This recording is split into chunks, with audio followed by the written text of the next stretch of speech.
Hello, everybody. I'm John O'Loughlin. Welcome to McDuff Lives. And this morning it's 11 a.m. here on Mystery Island, East Coast of the United States, January the 10th, 2022. And I hope you're doing well.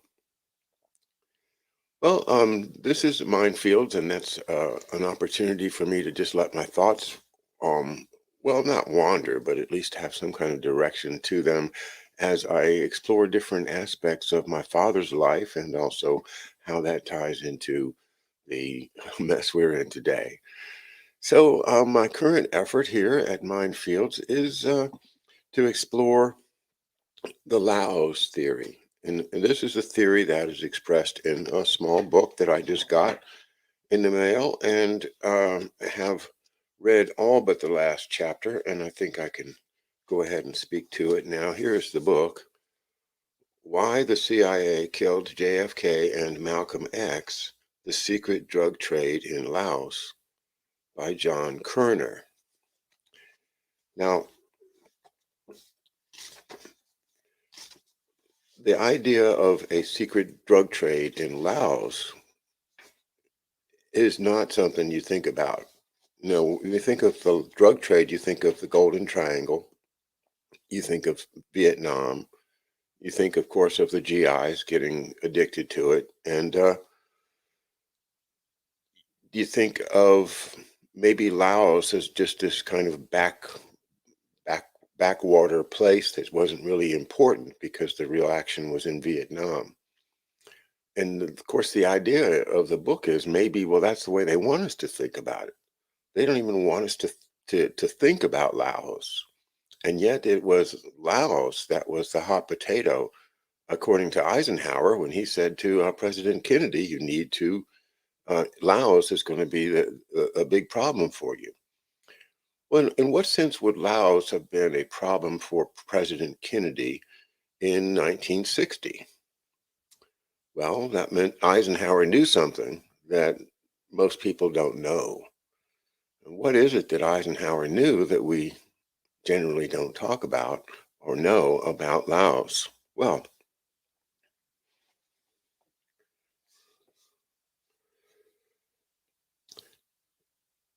this little book begins with an introduction. This is a dangerous book. If you have any investment in pursuing the truth, then what you will find within will be at times enlightening and shocking.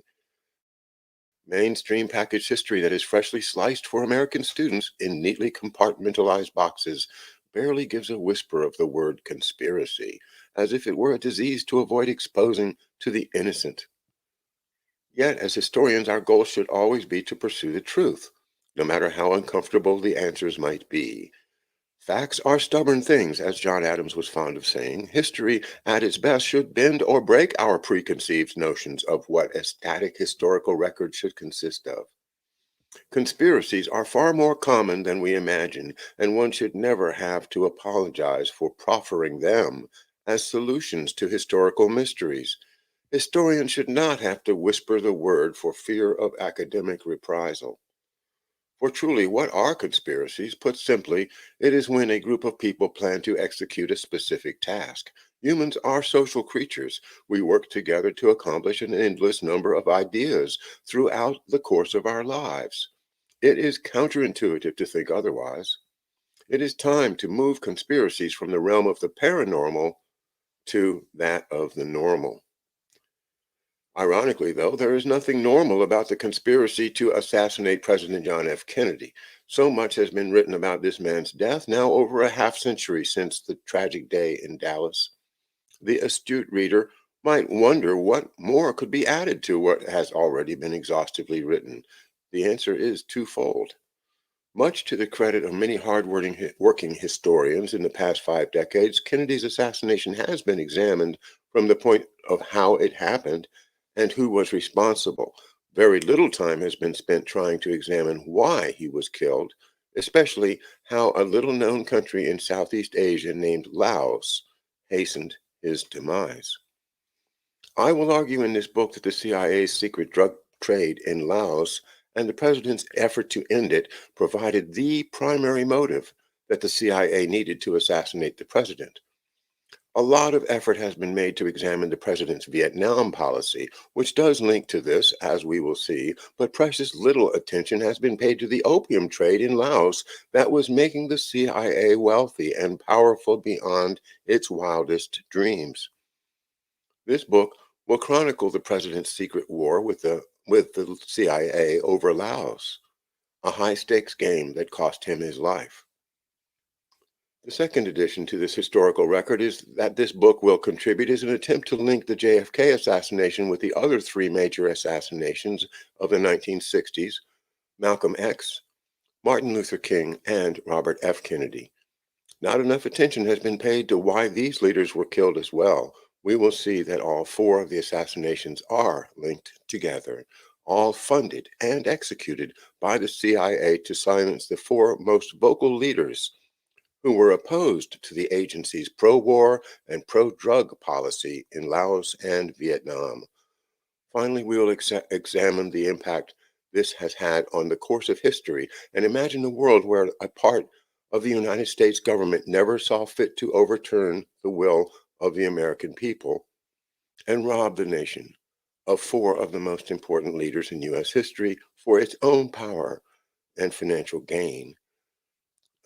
John Kerner, February 2014. Okay, so that's 8 years ago that he wrote this. And, speaking of conspiracies,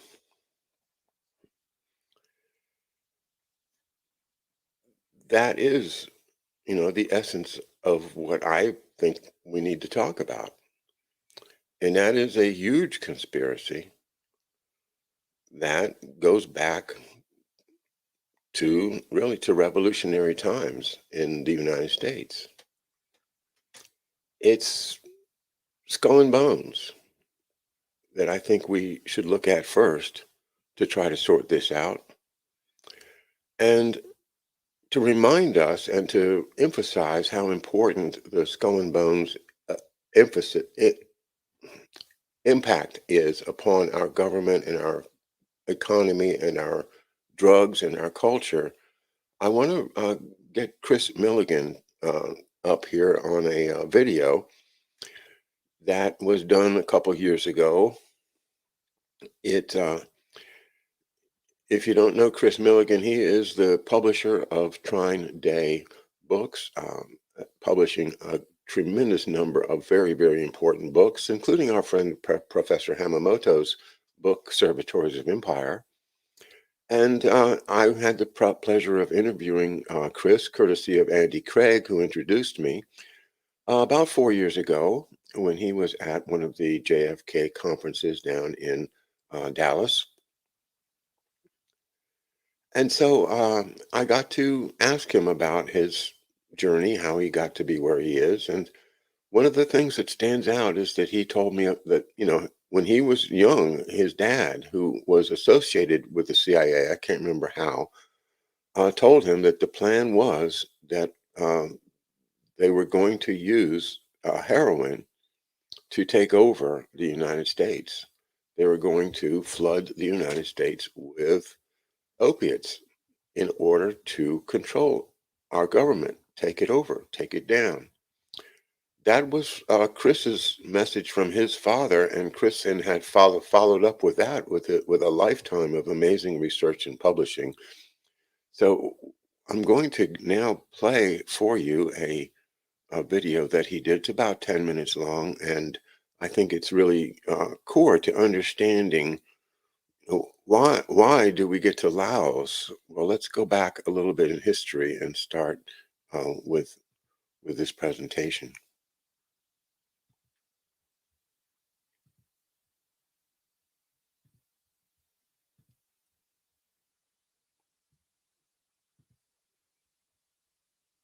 One thing I'm going to be talking about is secret societies and drug trafficking networks.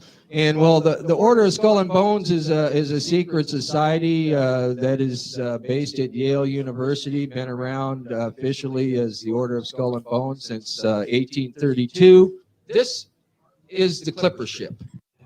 And the China trade is a polite way of saying the opium business. And the opium business became the largest business in the world in the 1830s. And a lot of it is because of the clipper ship. The Americans first started smuggling opium from Turkey in the late 1700s. And it was mostly the Boston concern, mostly people that were related to the Cabots, the Perkins family.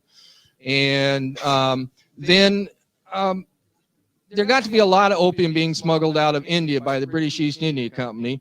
And some of the English people didn't think it was proper for the British East India Company, which had the king or the queen as part of its partners, to be involved in smuggling opium into China, where the Chinese didn't want it. So the British East India Company said, okay, well, I'll tell you what, we'll just grow the heck out of it in India, but we won't send it in our ships anymore. So you had a couple of private concerns that developed. One, Jardine Matheson out of Scotland was the largest. Dent out of England was the second largest. And the Perkins concern and the Russell concern out of the United States were the third largest, and they combined in the late 1830s. And the thing is that, like I say, the core group at Skull and Bones, they're all related to the Cabot families. Well, some of the best information about opium smuggling in the 18th century is in books about Cabot genealogy. With the clipper ship, they were able to go to, once they got involved in the trade between India and Canton, they were able to take the clipper ship and make the trip there 3 times a year. And before that, it would sometimes take them up to 2 years just to get from Canton to India and back. And now these ships could go there 3 times a year. So you can imagine, I mean, the amount of opium going in doubled 10 times in just a few years. And actually, they got so much of it, and opium got to be such a big thing that they got like a stock market on it, and speculators, and they drove the price up and down and all this type of stuff. And they caused the financial crisis of 1837. And it was kind of ironic that some of the members of these families, they lost all their money in the financial panic of 1837. They had to go back and make another fortune in the opium fortune, because these guys, I mean, were making big bucks. And you know, and I'm not saying that, you know, opium is a bad thing, you know, but it does tend to put people in a space. Well, now these guys here, William Huntington Russell and Alonzo Taft, those are the 2 founders of the Order of Skull and Bones. And they're also important as far as the history of drugs in the world. William Huntington Russell, his cousin down there, Samuel Russell, he was the founder of Russell Company, which was the 3rd largest opium smuggler in the world. And what they did with the money that they made in the opium, they brought it back here and set up the railroads, and took a lot of land. It's no mistake that Mr. Weyerhaeuser was also a member who got most of those lands, was a member of the Order of Skull and Bones. The other gentleman over there, Alfonso Taft, was the other co-founder in 1832. He was later on was Attorney General, Secretary of War, Minister to Austria Habsburg, Minister to Russia. His son down there, William Howard Taft, was the only person to be Supreme Court Justice and also to be President of the United States.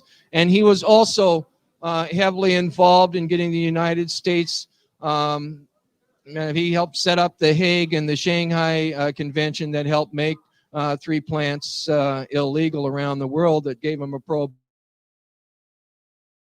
prohibition. Now here's Robert Bennett Forbes. He was one of the partners in Russell and Company. Forbes, as in John Forbes Carey, who's also a member of Skull and Bones, who's a quote-unquote Democrat running for president. John Forbes lived in Milton, Massachusetts, just down the street from where George H.W. Bush was born. And Robert Bennett Forbes was one of the persons that would say that he didn't smuggle opium. And one thing that he did was he had a ship, and the ship was named the Linton. And you see, you know, when you're selling something that's illegal, you have to come up with ways to do it, you know? And what these guys did was you couldn't take your ship into Canton loaded with opium. That was a no-no. What you did was there was this island called Linton that was outside of the port, and they had ships. They were a new ship. They called them store ships, and Robert Bennett Ford had one, and he even named it the Linton. And it sat out there for like 2 years, and the ships would come up and they would offload the opium there, and then they would go on into Canton and they would sell their chits, their piece of paper, to the people, and then they would go down there and pick up their opium. The Chinese didn't like this, you know. I mean, they didn't really think that they needed much from us. And after the Americans first, we were able to sell them some of the ginseng that we collected and whatnot, but they didn't really want the pottery that we made. They had China, you know, and they had all the cloth and all the stuff that they needed. And we were able to, you know, kill off most of the seals in the Northwest and take them over to them. And then we cut down most of the sandalwood in Hawaii and places like that. But after a while, we didn't really have anything. So they had to come up with something to get the items there. And then also it was part of a political scheme in that the Dutch had found out early on in their plantations in Indonesia that they couldn't control the local population unless there was opium. And it was part of a political concern in trying to break down the area. So we had the Opium Wars. And we had the Opium Wars 1 and 2. And we won both of them.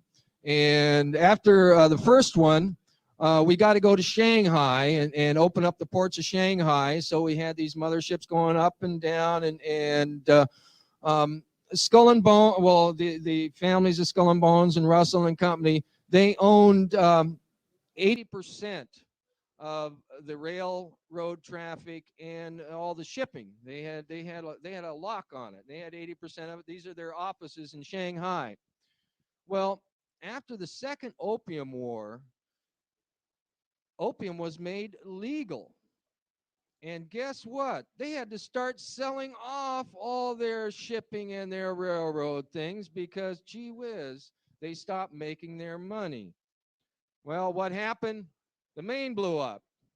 Well, yeah, they got us into war. You know, I mean, there was a lot of things that Skull and Bones did it in between, a lot of shenanigans. They were working us up to 1913, get us into the Federal Reserve, take our money away from us. You know, I mean, Thomas Jefferson said, if you ever let a private bank make your money, your children are going to wake up, be wage slaves. Well, it's time to wake up. You know, they got the American people all in a tither about the Cubans. They said that the Spanish are just treating them dirty. They're making concentration camps and all kinds of things like that. And we got to go to war. We got to go to war. Well, we still wouldn't go to war, and they were getting a lot of flapdoodle going and getting everything going. So finally, the Maine blew up. We had something happen, and they said the Spanish did it and all this type of stuff and fed us all kind of literature.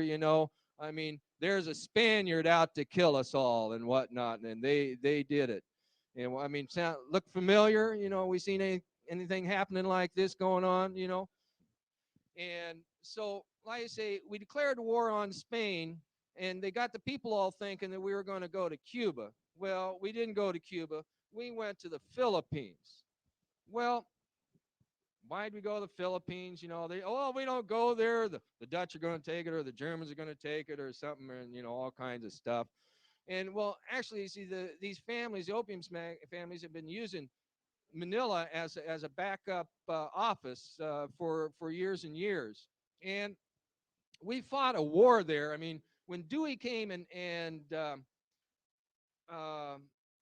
met the Philippines at the beach, they'd been fighting a war against the Spaniards for quite a while, and they'd pretty much beaten them. And the Filipino says, boy, we really kicked those Spanish butts, Mr. Dewey. And Mr. Dewey said, well, my little brown brother, we need to take care of you. So, and then if you follow the career of Mr. Taft, like I say, One of the things that he did was he got us involved in the Hague and the Shanghai Convention. And then it's very interesting. If you look at the Order of Skull and Bones, you can find through Reverend, there's a bunch of Phelps and Stokes and Ansons. I don't know if it's Anson Phelps Stokes or Stokes Phelps Anson, but they were involved in the other side of creating the clamor about opium being bad.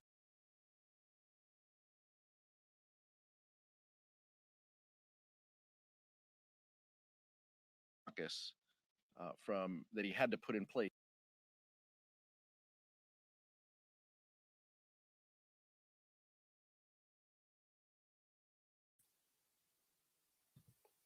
All right. So, Chris Milligan, a brilliant 10-minute summary of the history that brought us up into, into the Philippines. And the thrust of it is, number one, it's the most lucrative business in the world, the opium business.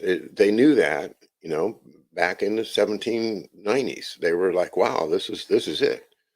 And why else do we have, cities named Canton and, parts of Baltimore named Canton? Well, because the guys that made the money were delighted to put the name Canton there because that's what made them rich. He says, yeah, I'm the guy that opened up China, and everybody would have loved him, they named the square in Baltimore after one of them, and well, the whole idea of the China trade, being actually just a nice name for the opium business. But it is absolutely the biggest business in the world. And they knew it. And the people that knew that are the ones that had the control over the shipping. Another interesting point is that it was, according to Chris, the money that they made in the opium sales in China that enabled them to invest in the railroads. And of course, when you invest in the transportation system, well, that's money because that's what commerce, the essence of commerce is transportation. If you can transport something from a place where it's plentiful to a place where it's rare, and then find something that's plentiful there and take it back with you where it's rare, then you have just made yourself a fortune, a life indemnity of however much money you can make off of the trade.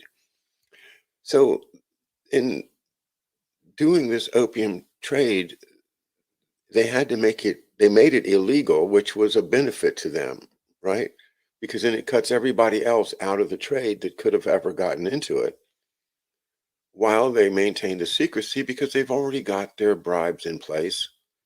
They've already got their little handshake and nod and a wink from the local authorities wherever they are, including in the United States.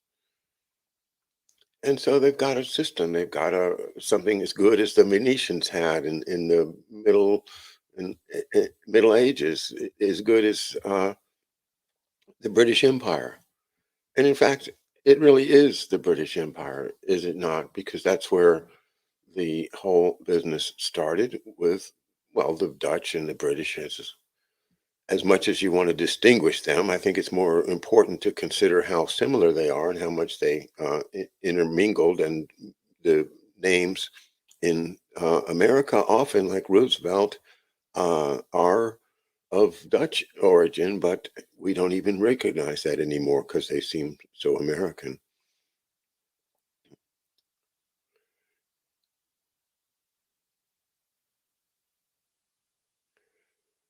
So,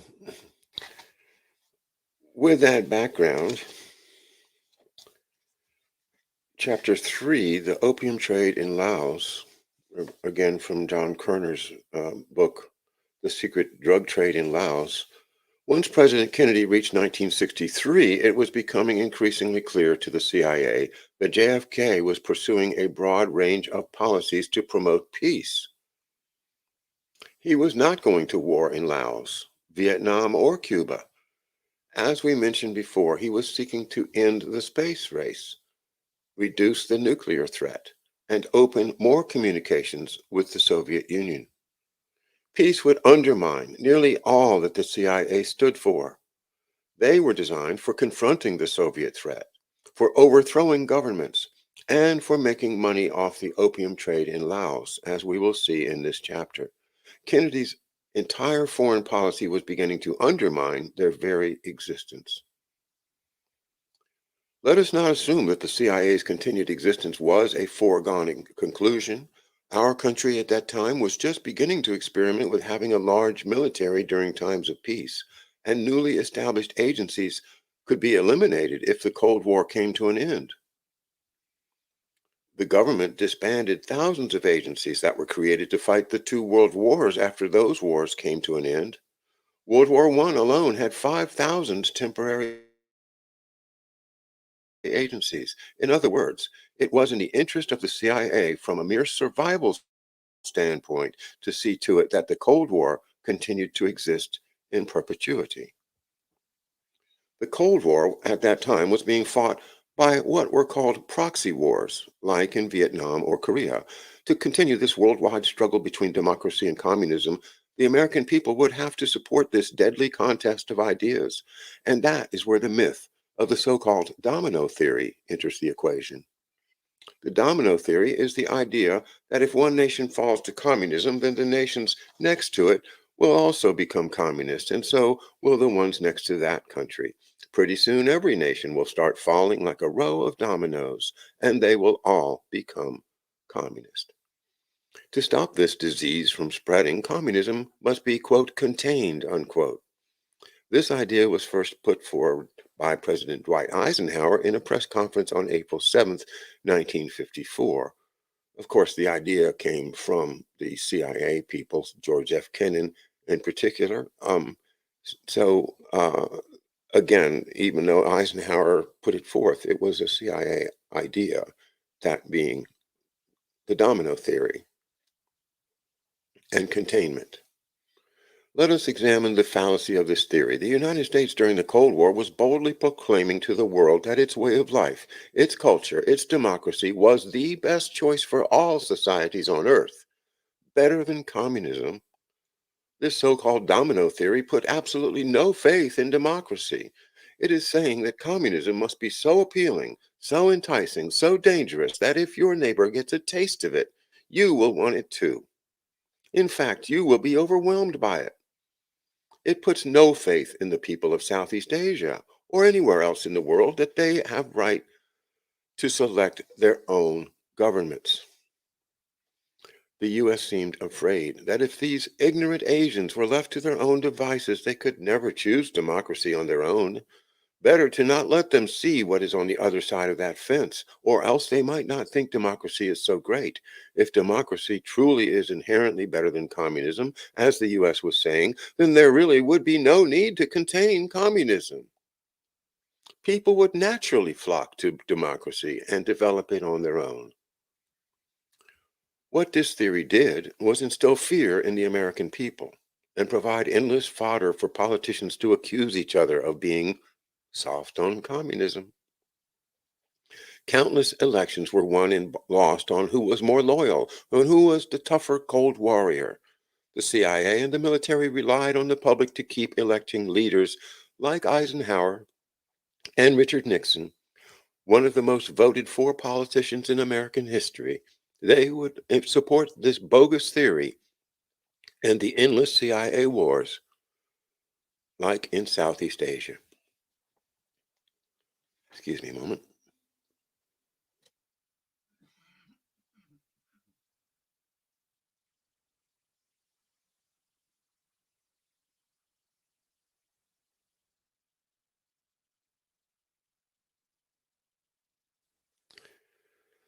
Okay, so the Cold War was a big, huge deception that allowed the CIA to continue its insidious takeover of our institutions. And according to this author, began enriching itself through the Southeast Asian drug trade.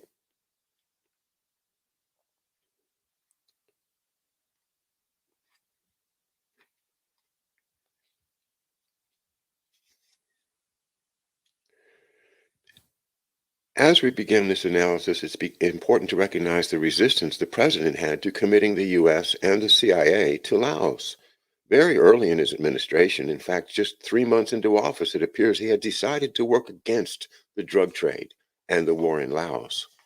Richard Nixon recounted it in his memoirs, a revealing conversation that he had with Kennedy on April 20th, 1961. Remember, this is the Bay of Pigs Day, or the day after, I think. I just don't think we ought to get involved, particularly where we might find ourselves fighting millions of Chinese troops in the jungles, Kennedy said. In any event, I don't see how we can make a move in Laos, which is thousands of miles away, if we don't make a move in Cuba, which is only 90 miles away. This was one day after the failed Bay of Pigs invasion. We mentioned how before how that event marked a split between JFK and the CIA. This quote is further proof of his commitment toward peace, and it indicates that the CIA was pressuring him to go to war in Laos to make up for the fiasco that they had engineered in Cuba just one day before. The CIA had been in the opium business long before JFK even took office. In the Eisenhower administration, the agency began these activities in Burma, another part of the Golden Triangle. This is some background that I think is essential, and I'm going to go ahead and read it. And if you have been watching or studying this area of history at all, then you're aware that it was not only Laos with Vang Pao, but Burma with Kun Sa, who had a private army and an opium business that I think was far larger than what Vang Pao had, at least at the time in Laos. So bringing Burma into our understanding is really a great foundation, because without a foundation, this whole thing can fall down. But with a foundation, you see, I think it's the theory that Laos was the source, at least in the early 1960s, of the of the heroin business that the CIA was promoting, allowing, facilitating. You choose a word. They would say specifically that they did not operate it, and that's probably true, but they facilitated it right and left like crazy.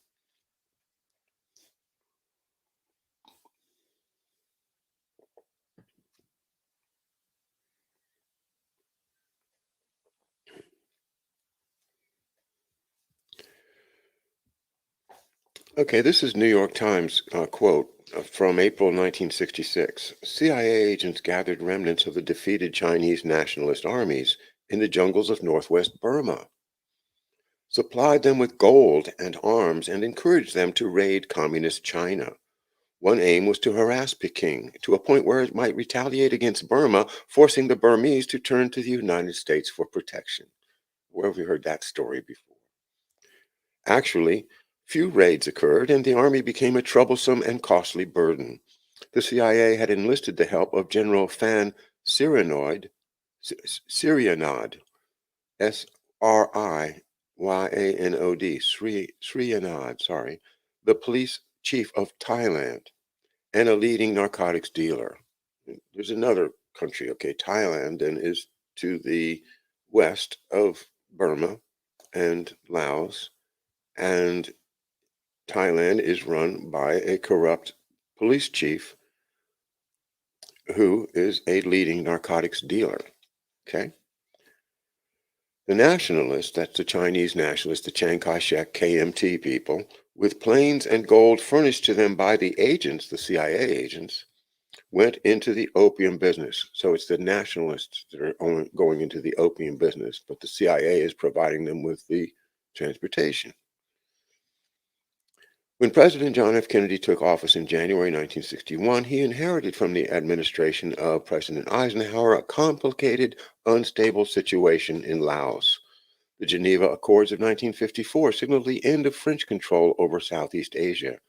The portion of these agreements which dealt with Laos called for the withdrawal of all foreign troops, a ban on Laos establishing military alliances, a limit on the types and amounts of equipment that could be used by the government's Royal Laotian Army, and the creation of an international control commission to monitor these provisions. These conditions proved hard to enforce in Laos due to the imprecise nature of the agreements, the continued meddling of foreign nations, and the fact that the Communist Laotian Party, the Pathet Lao, barred the International Control Commission from getting access to the country. The Soviets and the North Vietnamese continued to supply their Pathet Lao allies as various factions began fighting for control of the country. In an effort to bring peace to the nation, neutralist Laotian Prince Suvarnabhumi formed a coalition government in 1957 with the help of his half-brother Prince Suvarnabhumi, a communist leader allied with Pathet Lao. The administration of President Eisenhower did not look favorably on the coalition government. Secretary of State John Foster Dulles said that the coalitions with communists are halfway houses to perdition and a precursor of another loss to the communists. Laos became a bulwark against communism and a bastion of freedom for Dulles. CIA Director Allen Dulles handpicked rightist General Phumi Nosavan to lead U.S.-backed Royal Laotian Army against the coalition government. With American support, Nosavan staged a coup in 1960, which sent Suvarna into retreat with his Pathet Lao coalition allies. By supporting Nosavan, the Eisenhower administration left Phuma with no other choice than to accept the help of Suvarnabhumi, the Soviets, the North Vietnamese, and the Pathet Lao. In this way, a local dispute in an out-of-the-way place escalated in a remarkably short period of time into a potential superpower confrontation. Kennedy administration Defense Secretary Robert McNamara wrote in 1999. Then, in January 1961, Pathet Lao forces joined by troops loyal to former paratrooper Kong Lee scored a decisive victory over General Phumi's Royal Laotian Army. Communist forces seemed on the verge of complete takeover of the country, just days before JFK was sworn in as president on January 20th. So this is going on while they're killing Patrice Lumumba in Africa and lying to President Kennedy about what they're doing already behind his back, even as he's being inaugurated. So this actually another scheme in which they're trying to create a major war so that they could come in and run things behind the curtain of war. Kennedy responded. Let's see, Eisenhower told the incoming president that he would have to put troops in Laos. Kennedy aggressively responded, if the situation was so critical, why didn't you decide to do something? Eisenhower replied that he did not feel comfortable committing ground troops with a new administration coming to power. Kennedy then asked Eisenhower's opinion on forming a coalition government in Laos or using the American-created SEATO to provide ground troops for an invasion. Eisenhower and his Secretary of State, Christian Herter, responded that coalitions with communists would never work and that SEATO members France and Britain would quit the alliance before sending troops to Southeast Asia. Thus, Kennedy was faced with a looming problem in Laos as he took office.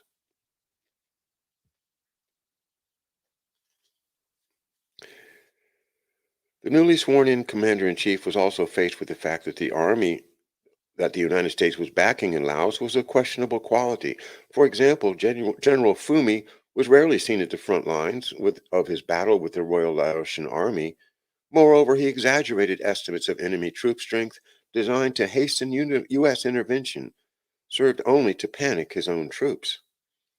Phumi is total shit, Kennedy candidly said of the general in May 1962.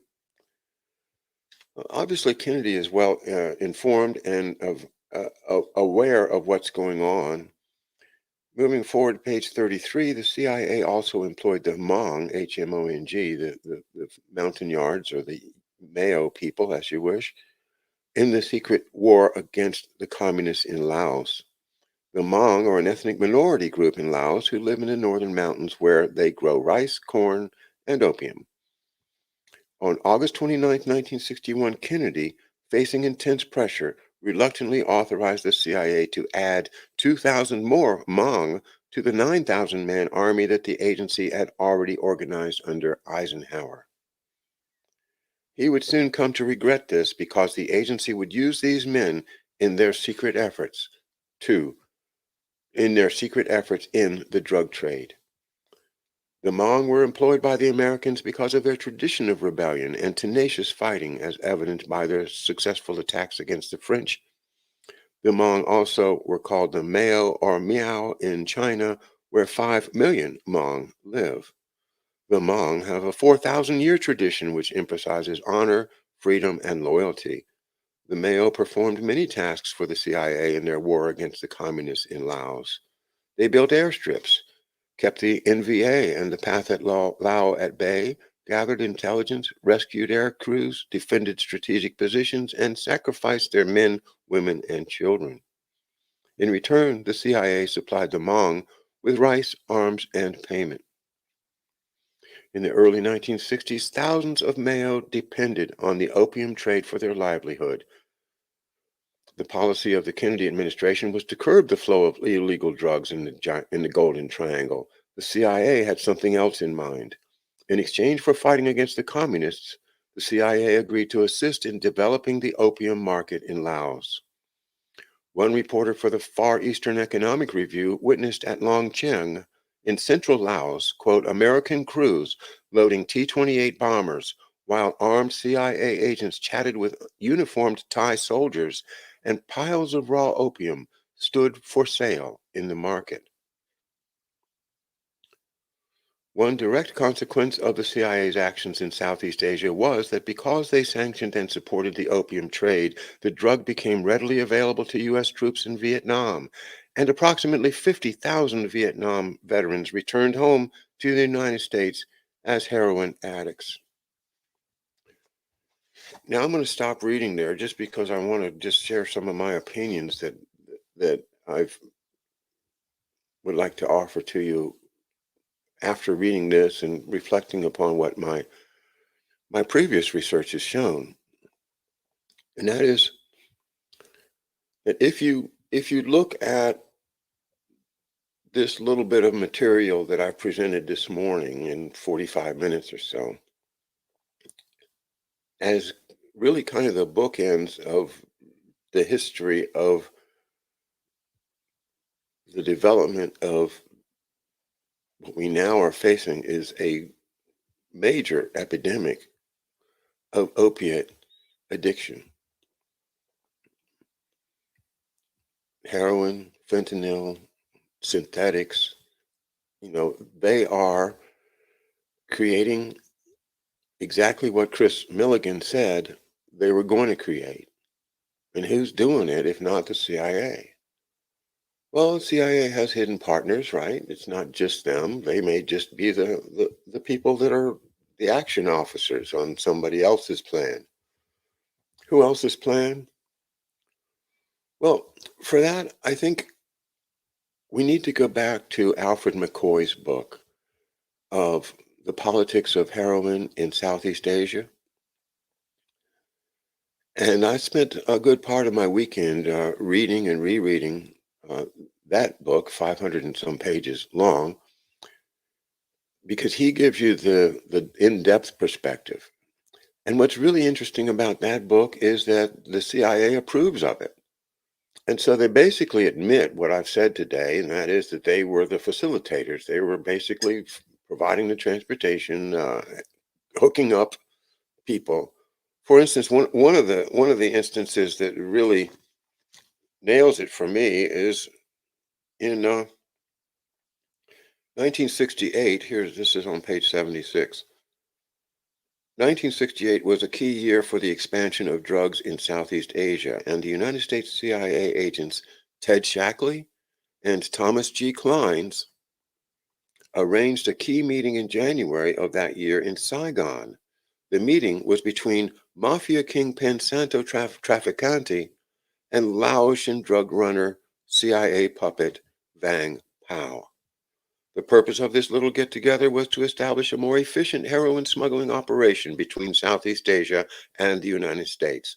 The continued involvement of the U.S. in Laos and Vietnam would be essential to the success of this plan so the CIA could remain to, quote, fight communism while also continuing to run the drug trade.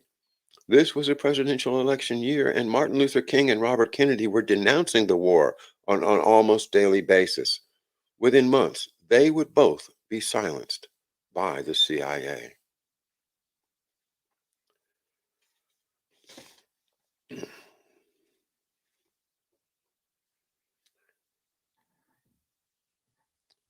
Leading up to World War II, a couple of very famous movies were made.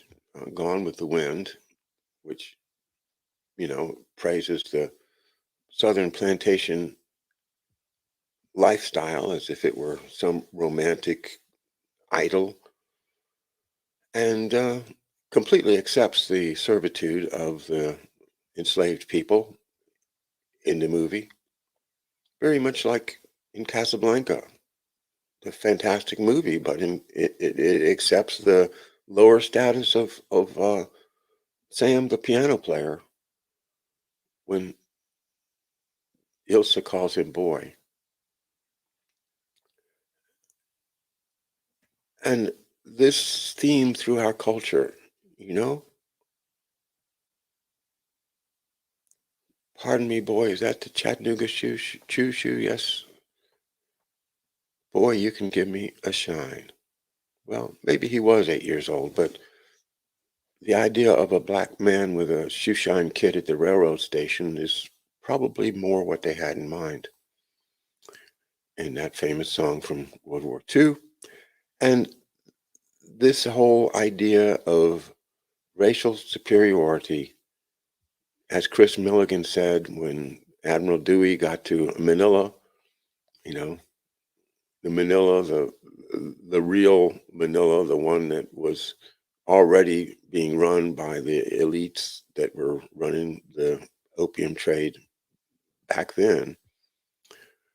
And the Philippine army had defeated basically the Spanish. As Chris said, it's true.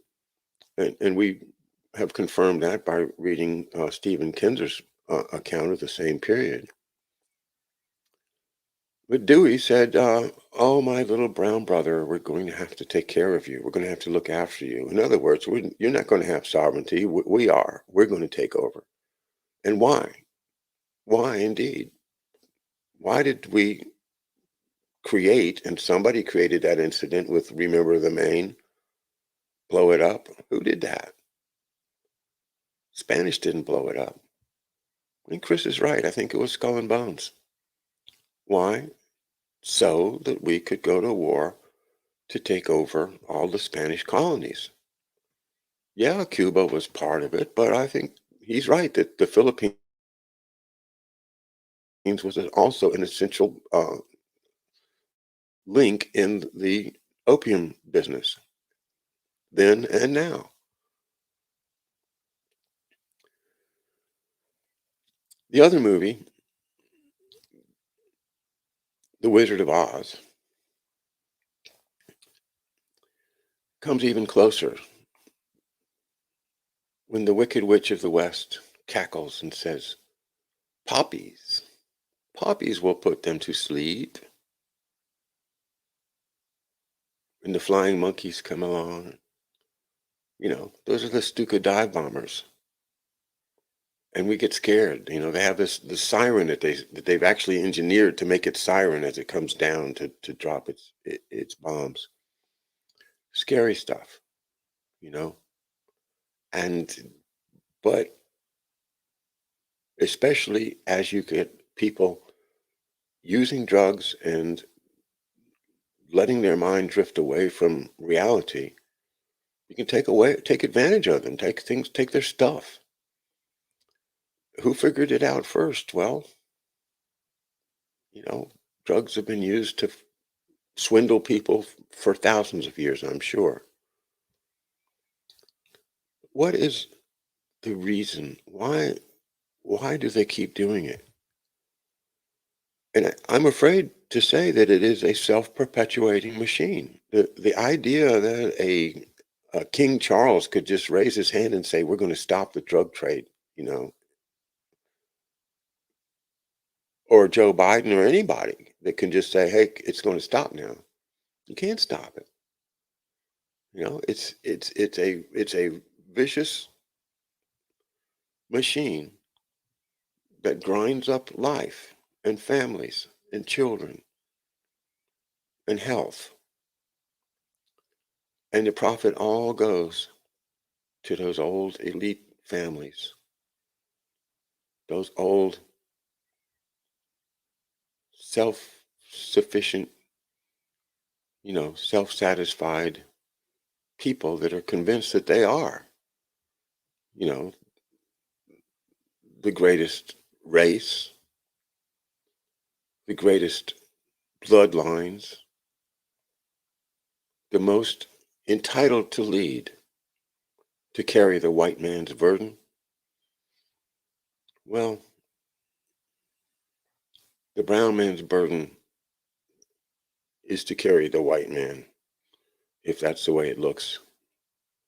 And that's a very, very bad way to look at life, because it's completely against any honest religion. It's completely against any morality. It's against the golden rule, and it's against the premises that we rely upon to create our country as a free nation. We can't be free if we're addicted. We can't be free if we're ignorant. And we can't be free until we pull these tentacles off of us, pull the needles out of our arms.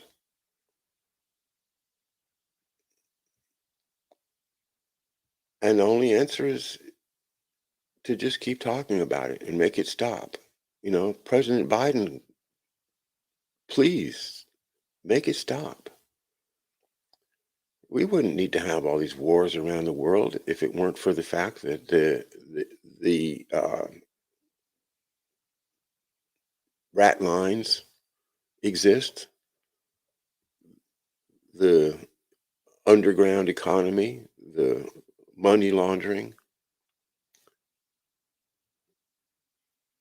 This is the cancer on our world, is the addictive drugs being pushed everywhere, generally to young people that don't know better. And our culture has just been perverted in that direction in a terrible, terrible way.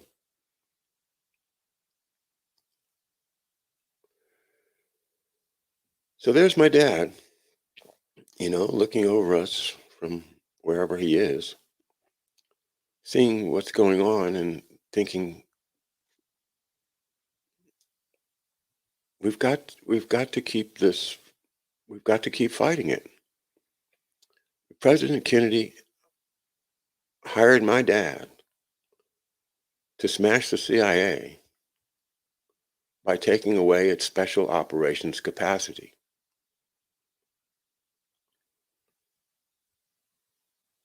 That puts him in the crosshairs. That makes him a big problem for the CIA's drug trade.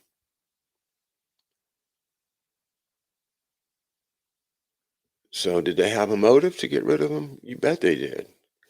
Because he was one of those straight shooting guys that would have never, ever allowed that to happen. Ever. So they had to get him out of the way. And, the other part of his story, which I am also investigating right now, is that hepatitis B story. Were they using him as part of their vaccine/virus experimentation to make a vaccine against this disease they call hepatitis B? And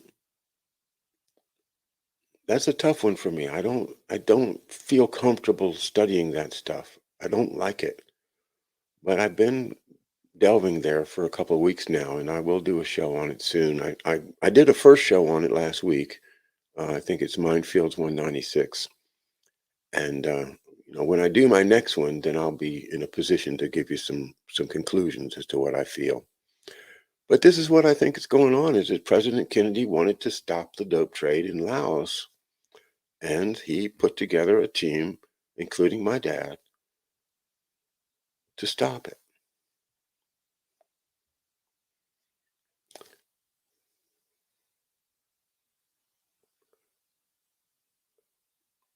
Thanks for being with me today.